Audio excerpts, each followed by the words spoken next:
Welcome to another video. Today I want to talk about sat phones. Why a sat phone? Who uses sat phones? What are sat phones used for? Well, basically, if you ride anywhere in pretty much that area, you're gonna need a sat phone.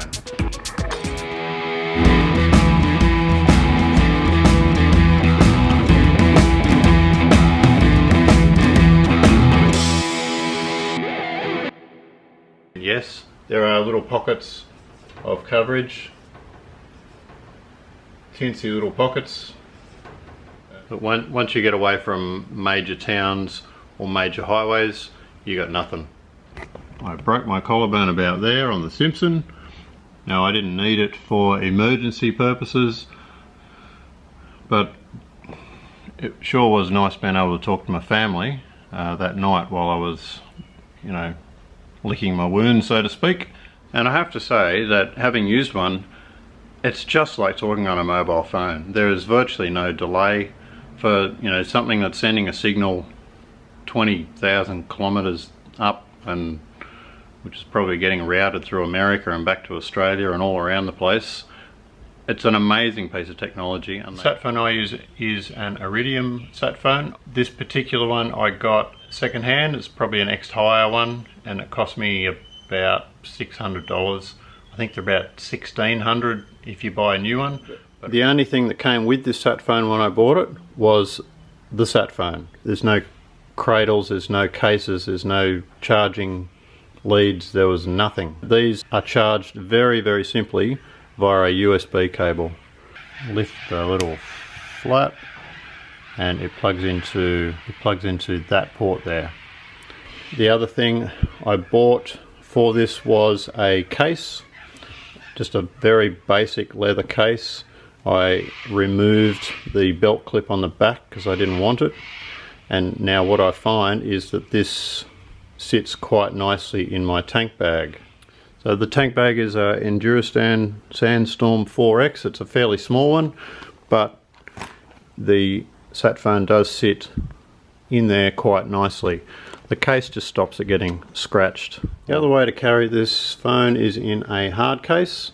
The hard case can just get thrown into your luggage, and I like the hard case because it's hard. It's waterproof, it's solid, and it will protect your lifeline. Now, this case is not specific for this phone, it's for some other 360 camera. I'll put a note in the description as to what to search for this particular case, but it's the smallest one that I could find that would fit this phone. Now, when you buy the case, it comes with the insert that is for this particular camera. I removed this particular insert. I had a piece of the pull apart foam, pick apart or whatever it's called, which I simply picked out to the profile of the phone, and now the phone fits quite nicely in that case. So just a bit about the networks themselves. There's 3 networks available in Australia. There's the Inmarsat network, there's Thuraya network, and there's Iridium. 2 of the networks are geostationary satellites, so they're fixed. So one is somewhere that way off, I'm not sure where it is, Java or somewhere up that way, and the other, that's the Thuraya one, and the Inmarsat one is somewhere sort of north. So one is sort of northwest and one is sort of north from Australia. So what you'll find is that those ones, if you can see the sky, then those ones will be fine, and you'll never lose the signal. They're not so good for the southern states where I am down here in Melbourne. If you're in a valley or the sky is hidden by a mountain, you may need to move to see the sky, and then those ones will work. So again, so down here in southern Victoria, not the greatest. Now the Iridium network is not geostationary, it's some other term, geosynchronous, don't know. Anyway, it's basically a bunch of satellites, 66 in fact, all around the globe that continually orbit.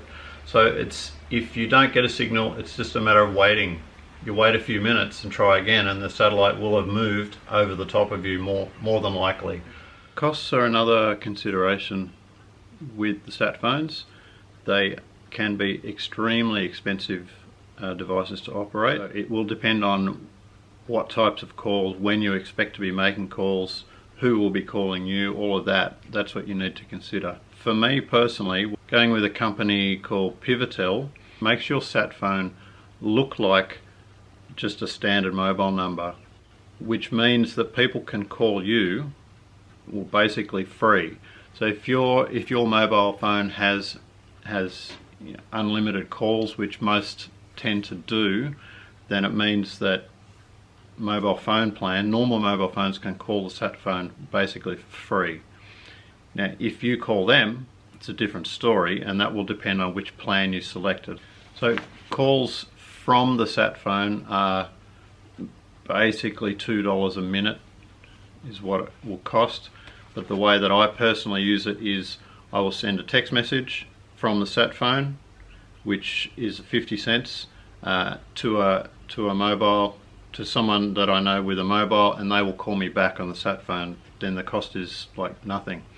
Now that's using Pivotel, and that's on the plan that I'm on. I may be going on a bit about the cost, but for me it's an important consideration. I know people who are set up on the Telstra network, so they use the same phone, they use the Iridium phone, but it's with Telstra. Think it's probably cheaper per month to be on the Telstra network with the Iridium phone.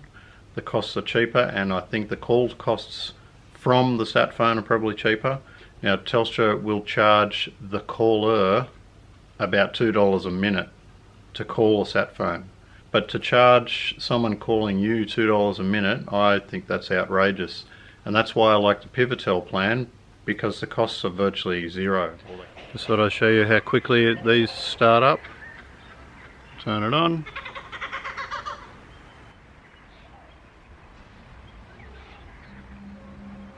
Searching for network.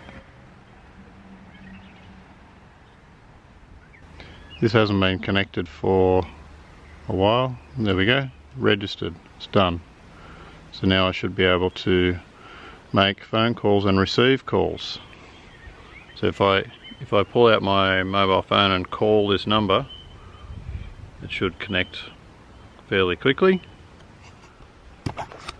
Calling.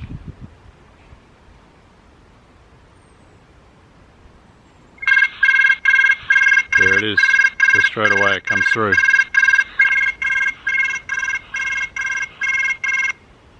On my mobile phone, the number for this simply looks like a normal mobile number, 040 something. So it looks like a mobile number. It works exactly like it in terms of charging when I call this number. I mentioned earlier that the Raya works well in Northern Australia. I believe that that's actually one of the cheaper ones to operate as well. So if you're in the northern or central parts of Australia, then that's a pretty good option. That particular network, you can also get what's called a sat sleeve. It's just a sleeve that your mobile phone sits inside and turns your mobile phone basically into a sat phone. So that might cut down on some of the costs or some of the hardware that you need to carry. So what I've done is I've created a bit of a comparison sheet, and I'll link to this below. Now this goes through a comparison between using a mobile phone, a Garmin inReach device with the SMS messaging built into that, the spot tracker, and a sat phone. And there's a couple of different use cases, whether you're a light user or a heavy user, and how often you might want to use it, as to what sort of costs you're looking at. The solution for me is to have the spot tracker for tracking, which I just run all year, and then I have the sat phone, which I use on a kind of month by month basis, depending on what trips I'm doing as to whether I need it or not. The plan that I'm on is called a Pivot 50. It's $50 a month. If you take that out over a 12-month period, there's no connection fee. It's just $50 a month, so $600 a year. If you do it on a month by month basis, it costs you $50 each time you connect. So you're looking at, if you use it for 3 separate months in a year, you're looking at $300. So 3 separate lots of $100, $50 each time you connect. If you keep it active, say for the winter months, you might only connect it once, keep it active for 3 or 4 months, and then cancel it. So that's the way that I use it, and that works out the most cost effective for me. Sat phone usage, it really does depend on your situation and how you intend to use it. For example, if you have need for data use on a sat phone, then my solution won't work for you because the data costs are prohibitively expensive. I hope there's been some value for you in this video. This is just a summary of sat phones, how I use them. The costs are all in the sheet below, which you are welcome to read and have a look through. But do your own research, do your homework, work it out, and safe riding, and see you in the next video.